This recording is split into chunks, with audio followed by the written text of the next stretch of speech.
What's up, Desktopers? Xavier Wills here for Desktop Bodybuilding. I'm joined by Michael Galley for another weekly bodybuilding breakdown. And Mick, we're doing our Mr Olympia preview version of a weekly bodybuilding breakdown today. And we're going to get all your top 10 predictions. And I'll give mine out, and I might have a few little changes in the last week as well, because I'm giving my previous predictions up, but we're going to talk about each individual competitor briefly, and we'll get straight into a mix. So how are you doing anyway? I'm good. I've got my Olympia tickets locked in, so I'm excited for not this weekend, but next. Beautiful. And you actually spent a little bit more, didn't you? You decided to get a bit excited and get close to seats.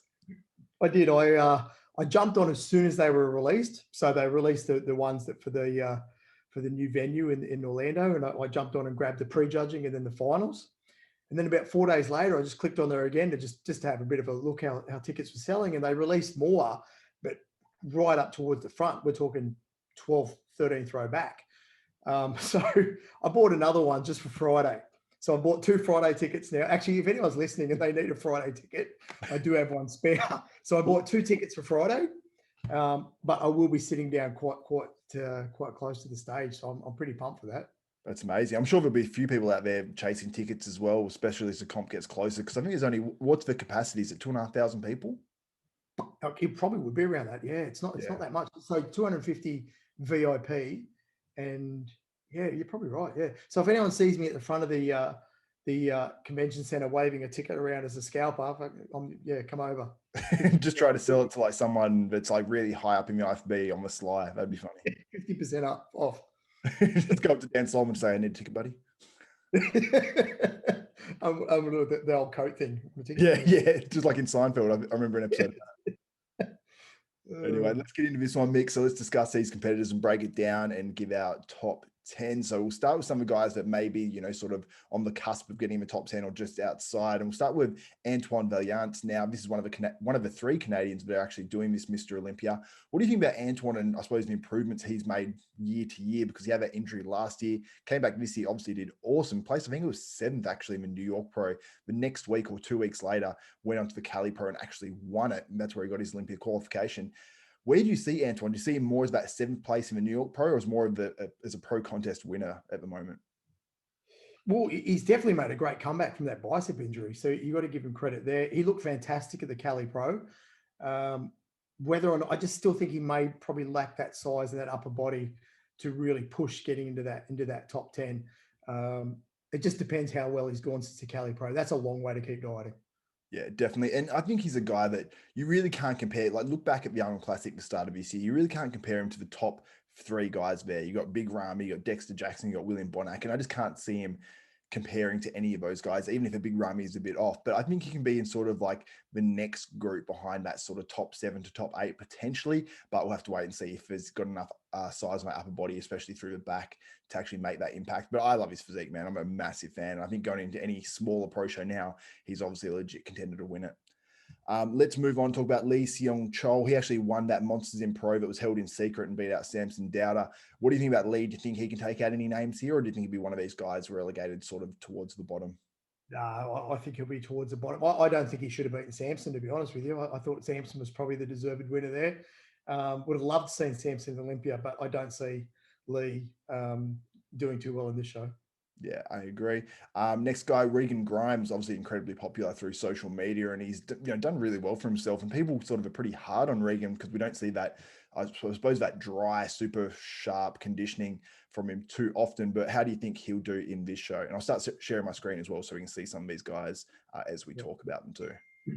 Again, Regan's been dieting a long time this year, man. So a lot of strain in his body. It was great to see him win in Romania. That's his first Open Pro show win.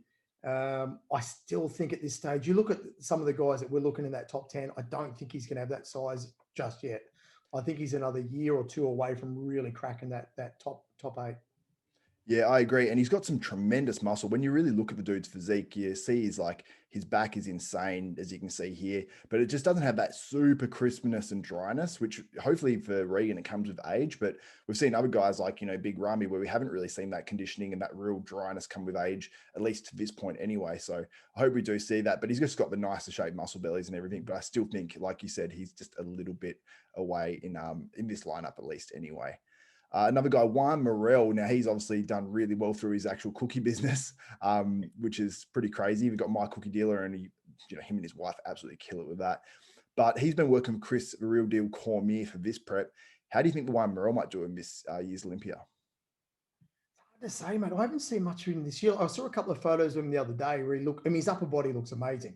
It's just that difference between his legs and his upper body that I think lets him down, more so in big shows like the Olympia. He's gotten away with it in some of the smaller shows, which he's actually won. But I think at this caliber of the Olympia, he needs that quality in the lower body as well. Yeah, absolutely. I totally agree. And you can see him here. This is just 2 weeks out of a Mr. Olympia on your screen. And he says, he said, we full as a house and conditioning is spot on. I'm not sure if Juan is full as a house here, to be honest. What do you think? Not as yet, no. Every time I see one, though, I think of those cookies, and I haven't tried any yet, but I keep seeing so many people over here on the Instagram stories breaking open these cookies. You instantly get hungry. Jeez. Next guy, Ian Valier. Now this is him. I think this is about 2 weeks out. This was posted 2 days ago. You can see he's looking pretty sensational in these photos. It's just whether it converts to on stage, because we saw some really good ones before that. I think it was a Tampa Pro, and people were, I suppose, expecting such a huge amount from Ian that I suppose he really did, let down in a way, at least in that regard. What do you think about Ian here, and how do you think he'll match up at the Olympia? But I was in Tampa, so I got to see him pretty up close, and he was disappointed for him, I guess, at that show. He was quite flat and a lot smaller than what he hoped to be. By the time the New York turned around, he looked 100% better. He looked damn good there, and he looks even better now coming into the Olympia. So I think him and Patrick are starting to get a really good thing together coming into the show. So I think we're actually going to see the best Valier that we've seen so far in his career. I agree. I think we're going to see Ian's best. I think the more preps you do with the same coach, I think the better people tend to get, because the coach figures out their body and they get more comfortable and I suppose more sure of what the coach is doing. And I think that, by these photos, he looks absolutely crazy. So I'm excited to see how Ian Valier does at the 2020 Olympia. Next guy, Lucas Osladil, a guy that typically, he doesn't post too much pre-contest, but he always comes in condition. I suppose the comp he did earlier this year to qualify, I think it was to qualify for this one. I'd say he's probably his worst condition I've seen him in ages, and he's still good enough to. Did he win, or did he come second? It was second to Hollingshead, wasn't it? Yeah. I think because the top three qualified, didn't they? Yeah, that's right. Yeah, I think he got second to Hollingshead, and I thought he could have been even lower. To be honest, I might have had Rafael Brandao above him, but he brings crazy conditioning, and this one's 10 days out here, and he's looking pretty well conditioned. You can see the medialis has lines through it, and I think he's probably going to be back to his usual conditioning. Now, I think Lucas placed as high as 8th last year. Do you think he can repeat a top 10 finish here? Yeah, this year's the lineup is tougher than last year. I think he'll be. Yeah, I don't think he'll be getting into that top 10. I think he'll be just outside it. He does look better than Romania though, which is impressive. Yeah, absolutely. Who's that in the lineup next to him? Can you see that photo in the 2017 Olympia? You got Victor on my left. Yeah, I'm not sure who is on the right. I don't know who is on the right there. That's the Olympia though, so I'm confused. I don't know who that is. Oh, okay. He's not tagged either, so I don't know who was doing the Olympia. I don't know. That's confusing me. But sorry about throwing me through a loop there. Let's move on to the next guy. Let's talk about Justin Rodriguez. Now, this he's coming in hot to this contest. He's looking really good in his lead-up photos. How do you think he can do? Because he had a really, really good year, but I don't think he won any actual pro shows. I think he got second a few times. What do you think of Justin Rodriguez and how he might do? I think Justin's looking amazing. Look at this shot here. Like, he is so thick and full there. He's being prepped by Cement Factory. So this guy preps a lot of guys in the state, well, worldwide, but he's got a very good reputation for getting them skinless. And I think this will be probably the best Justin we've seen. It just looks amazing. I've actually got Justin in the top 10. Yeah, I can definitely see it because he looks sensational this year. He just needs, I suppose, from his physique, he just needs a little bit more on his thighs in terms of a little bit more size. And then he's sort of right there. He's not really missing much. You can see he's got a tremendous back double bicep. That's the shot that really sort of blows me away. I'm like, wow, that's so impressive because he's got the big arms, but his back matches up. He's got those thick traps that run down his back, and it's just a overall very balanced shot because the glutes are in, everything's there. So I think that, yeah, he'll do really well. I think he's going to be definitely knocking on the door of a top 10. You know, it's these sorts of guys that slip into that, you know, like Luke Sosledil last year slips into 8th position, and you don't, you know, they quickly just get in there and you don't really notice too much. But it's, you know, if you're 8th best in the world, you're 8th best in the world, you know, so he could potentially be right up there. And I don't think maybe he's getting talked about enough, you know? Yeah, yeah, very impressive. Yeah, that like that shot you pulled up before, it's just that's impressive in the gym shot. It's obviously pumped up after a workout, but nevertheless, it looks crazy. Absolutely. Next guy, Akeem Williams, let's discuss him. This is his recent photos from 2 weeks out, looking pretty damn good. And Akeem's one of those guys, he's got that super dark complexion that, you know, sometimes you don't always see every line on his physique, but he's looking pretty lean here when you actually, if you can zoom in and actually see the photos, you can see the lines through his chest and everything. How do you think Akeem stacks up here? I think he's getting, mate, I think he stacks up really well. He's gotten better and better, especially over the last couple of years. I mean, he's been prepped by Oscar, who obviously used to prep Kai years ago. And I think Oscar's really bringing out the best in Akeem, and he pays a real lot of attention to every detail. Oscar does his training, his diet, his posing, everything like that. So I think we're going to see the best of Akeem for sure. I agree. Another guy, Max Charles, he's, I suppose, had a bit of a breakout year this year, competing at the Arnold Classic, looking sensational. And I suppose he's really continued that throughout the year, you know, placing really well in a lot of shows. How do you think he matches up? Do you think he's got the shape, I suppose, to take out some of these guys? Because he definitely has the muscle. It's just whether, I suppose, he has the shape and the legs to, I suppose, take out names and land in the top 10. It's he brings that condition too. Like him and Milos work together really, really well. That condition is absolutely crazy when you see him in person. It's out of control. I just don't think he lacks that top to bottom muscle size or symmetry to probably challenge the guys in the top 10. Yep. Yeah, I'd agree with that. But you see here, obviously, his conditioning is just out of his world. If he can come in full enough with that same conditioning, then I think potentially he could place top 10, but I'm not picking him in my personal top 10. Next guy I'm going to discuss is Dexter Jackson. We've got to get into these. The big names, the top 8, I suppose, there's really a lot of big names in there. How do you think Dexter matches up at 50-something years of age? 51 years. And this is why I'm excited to go to this year's Olympia, Xavier. This is, I would 99%, this is Dexter's last show. Yeah. So he's been a pro since 1999. We all know Dexter's going to bring conditioning. It'll just be interesting to see how he looks. If everything's still there, if everything's crisp, if everything's full. Obviously, he got second in the Arnold Classic. He looked amazing there. He is coming up against a very stacked lineup, though. There's some top guys in this lineup. I just think we're going to see a really polished Dexter as usual. Yeah, I agree. I think Dexter's going to be shredded. He even did an Instagram live recently, and he was saying he's doing stuff this year that he's never done before. And he said, yeah, I've always sort of got away with eating this and this, but he's like, I'm cutting it all out, like for one sort of last time, and wants to come in at his very best. So no doubt he's going to be in condition. That's a given pretty much. It just depends if he brings enough fullness and roundness to the stage for him to, you know, beat out a lot of these guys. And I'm finding it really tough to know where to put Dexter. It's like you could put him as high as top 3, or you could put him as low as 8th. It's just really tough. Yeah, it's a hard one, that one. Definitely. Let's discuss Rolly Winkler, who's out there in Kuwait, and you know, had this recent freaky update that he posted up on Instagram. What did you think about this update, and how do you think Rolly will do? He looks crazy there. He looks so full. Every muscle group's popping. Everyone keeps saying the magic mirror.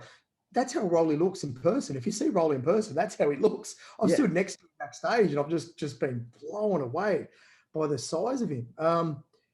It looks like he's pulling out all the stops. Rolly's got all the tools to honestly to place top 2 or 3 if he absolutely nails it. He's got everything there.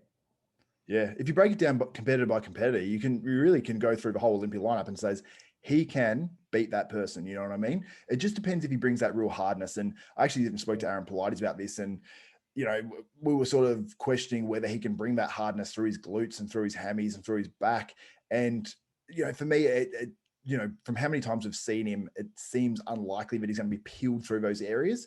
But you never know. If he can do it, it's like he can take out a lot of really big names. Like, can he beat a Phil Heath if Phil Heath doesn't correct his gut and roll his best ever by far? I say yes. Can he beat Brandon if Brandon's off, you know, badly, and he comes in on and perfect? Yes. So it's like, if you can take out those two, you know, in, you know, specific situations, And we know we sort of go into the contest thinking everyone's going to be on, but that's never the way it is. You know, there's always several guys that are, you know, either a little bit off or a decent amount off. So Rolly is, you know, a contender, no doubt. But do I think he'll win? No. But can he? Yes. That's my opinion. Let's talk about the next guy on the list, Hunter Labrada. Now, Hunter's been one of the, I suppose he's rookie of the year because he did his pro debut this year. So he's a rookie. And he's a rookie that's being considered for a potential top 6 in Miss Olympia, which is just crazy to even talk about. But when you see his physique, it's very, very impressive. Hunter's been dieting pretty much most of this year, mate. Let's not forget he started pretty much in January or early February for the New York Pro that was eventually postponed to later in the day. So he did the Tampa. I saw him in Tampa at his win. I thought he looked extremely impressive. Photos do not do justice. He looked a hell of a lot leaner in person than what he did by those photos. He looks better now, and he's even said it. He feels fresh. Everything's working well. He's training hard. So I think we're going to see a better Hunter at the Olympia for sure. Yeah, and when I interviewed Hunter, he was speaking very, very confidently, like extremely. Like you can tell he's like, we're not just going to be a little bit better in 4 months. He's like, it's going to look like a lot more than 4 months difference. So anyone out there as well, if you want to watch that video as well, just click there's a card at the top of the screen, or I'll put the link in the description. Because I thought it's a pretty good one, and he had a lot of good things or interesting things to say. But yeah, I think that Hunter he has all the talent in the world, and you see, obviously he takes after his dad in some ways, but then he's got obviously more muscle than his dad ever had, which is crazy to say in such early in someone's career, but it's evident, you know. So the next guy we'll discuss is Hardy Chupin, who I actually discussed the other day in a video that I posted up. And it wasn't, I suppose, the most positive of stories, because I did discuss, obviously, the way his delts were looking, because his shoulders did look a bit funky in a recent training video that was posted up, and I'll pull it up as well, just off his Instagram. And they were noticeably pointy, like they were pointy delts. And it's not a look that, you know, people really want to see. And you can see it here right on the screen. His delts are definitely pointing up. Now, this could be from recent shots in his shoulders, but we do know it's been there pretty much every comp. What do you think about it, and do you think it should hold Hardy back at all? And what do you think about Hardy, I suppose, overall in terms of going into this Olympia?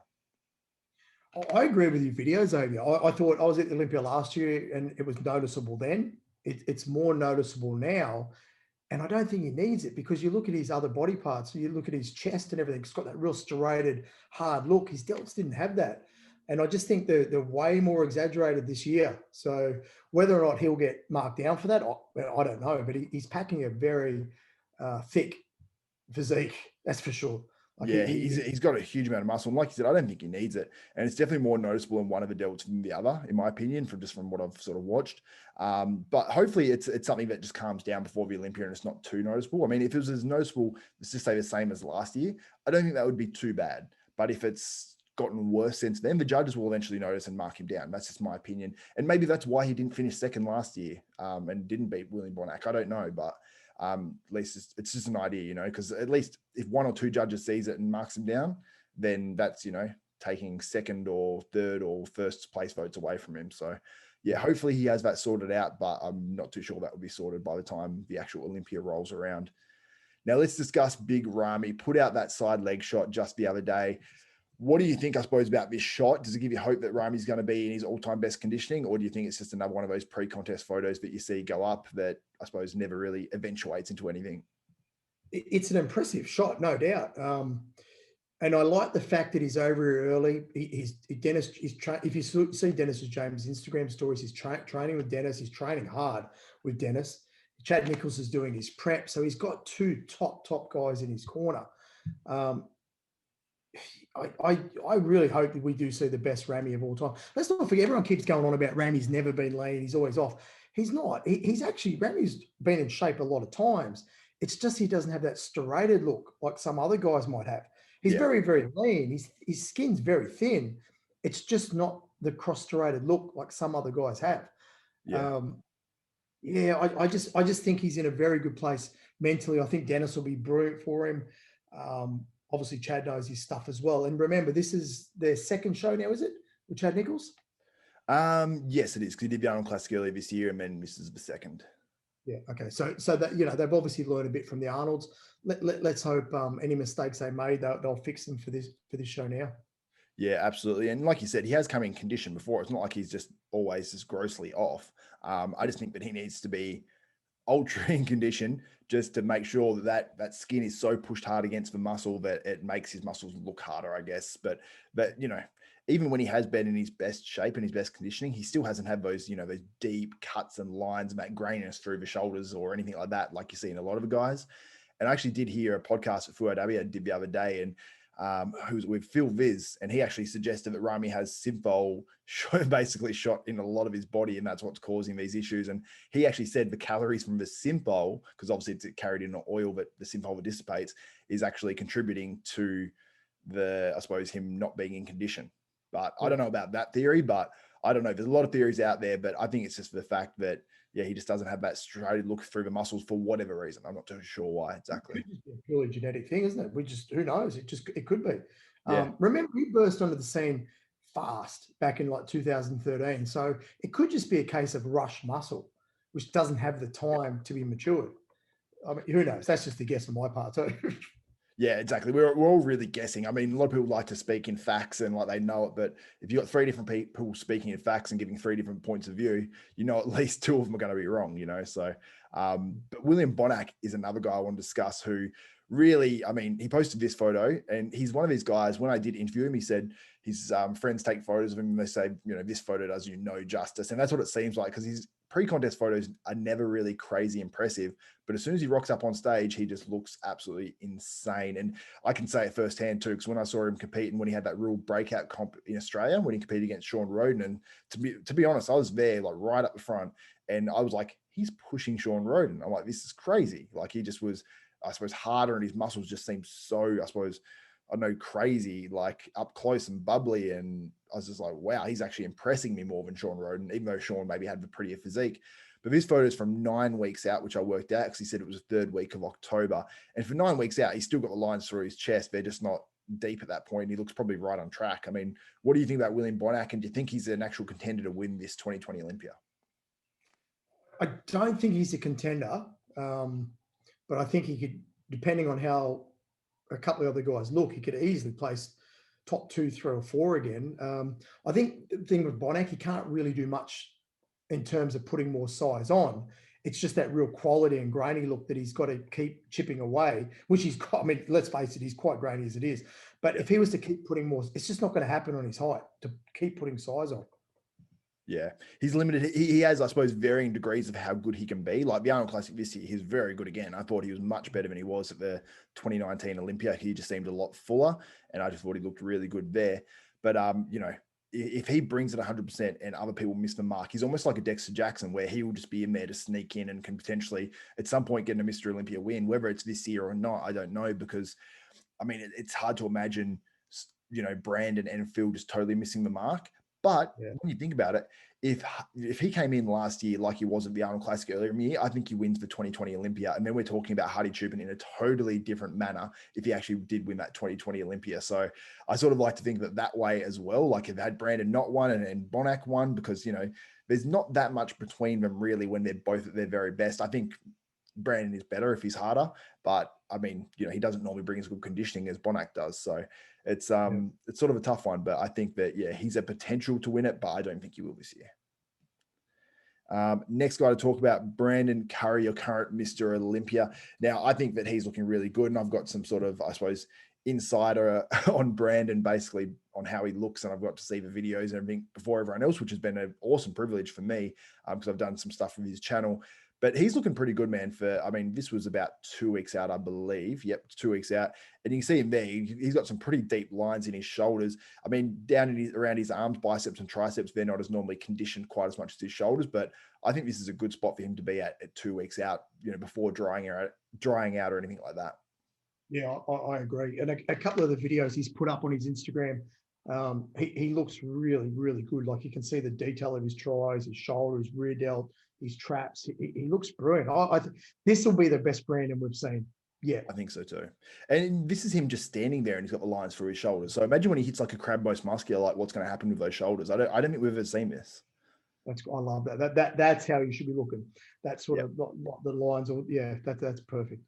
Absolutely. And I'm very, very excited to see, I suppose, what what Brandon shows up, but I think we're going to see a very, very good version of Brandon Curry. And let's talk about Phil Heath, who's obviously the man that everyone is interested to see. You know, all eyes are going to be on Phil Heath's stomach, basically, in this Olympia, but we haven't seen much from him during this prep, which has been sort of a shame. Like, I was hoping we'd see, you know, this big lead in from Phil Heath and sneak photos and all that sort of stuff, just to get people, I suppose, really excited.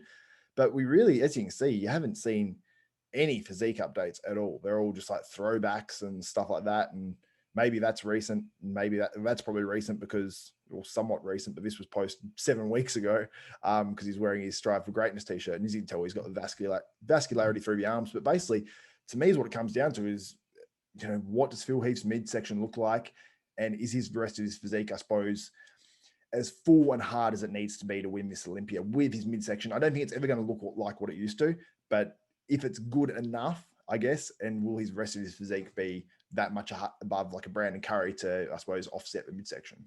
Yeah. We all know Phil can come in fantastic condition. Like, from the rear, his hamstrings are more separated than I've ever seen probably on anyone. So his glutes are in, his back looks amazing. His back double biceps absolutely brilliant. I agree. It does come down to how his stomach looks, but then again, I don't think Phil would commit to going for this show unless he had it under control somewhat. I don't think he'd and let's not forget, he's doing that documentary as well. And they're doing this all the way through to the Olympia. So I don't think we're going to probably see the best Phil ever, because you're not going to have that streamlined look in the stomach like 2011. Yeah. But I think we're going to see a better Phil than 2018. Yeah, I agree. I think it's going to be very, very interesting, I guess. Like, once he walks out, I feel like we're going to find out a lot. Like, is he contending, or is he going to be winning, or is his stomach still not there? Has he flattened out because he's tried to deplete too much and not fill out the stomach? You know what I mean? Like, he might not carb up enough. And we know Phil, when he's coming to prejudging several times over the past few years, everyone goes, oh, it's close. And then like, it's like he fills out or something at finals and just comes in awesome. So will him maybe not trying to fill out enough, will that keep his stomach small, but will it keep his rest of his physique not popping? I don't know. Like, we could see that, but Phil just always seems to turn around and everyone just remembers Saturday night and how much better he looks than everyone else. So it's going to be interesting to see what happens on that front as well. So I'm concerned for Phil, but also guys like Brandon as well. We don't know that he's going to absolutely nail it on the day at that time, you know? So there's a whole bunch of variables, and, you know, if Phil and Brandon are off, we could see any one of these other guys. Like, there's a whole bunch of them that could sneak in there. I don't think that will happen. I think that's very, very unlikely. I think that's like maybe a 1 in 20 chance, but you just never know, man. Like, you just absolutely never know. So I'm excited to see what goes down at this Olympia. But Mick, do you want to give us your top 10? Right. So my top 10, I've got Justin Rodriguez in 10th. Yep. I've got Hunter. Oh, sorry. I switched these around because I was thinking about this long and hard today. I've got Akeem Williams in 9th. Yep. I've got Hunter in 8th. I've got Hattie in 7th. Now, I was thinking about putting him in 8th, but I'll put him in 7th. I just think he's going to slip a few placings with those delts. Yep. Dexter in 6th. I've got Rowley in 5th. I've got Bonac in 4th. I've got Ramy in 3rd. The next two are a tough one. I go back and forth with this all the time. I've got Brandon in 2nd, and Phil in 1st. And the only reason I've got that is because I just think Phil's legs are going to be a fuller, separated look from the front. That's all I can. That's a good point. That's a good point, because Brandon's, you know, his quads don't have, his legs in general don't have the most separation. So it'll be interesting to see, obviously, if Brandon's a bit harder, if his legs do appear more separated, because I know he's been working hard on them, definitely. And I think Brandon sort of kept his legs hidden because he's like, I'm going to reveal him at the Olympia sort of thing, which I think is sort of a good sign. But obviously, Phil is another level. Phil's legs from the side and from the front, like, they're going to be hard as nails. So that's going to be one thing where he's probably going to have it over Brandon. I want Brandon to win. Like, I want Brandon to win. Yeah.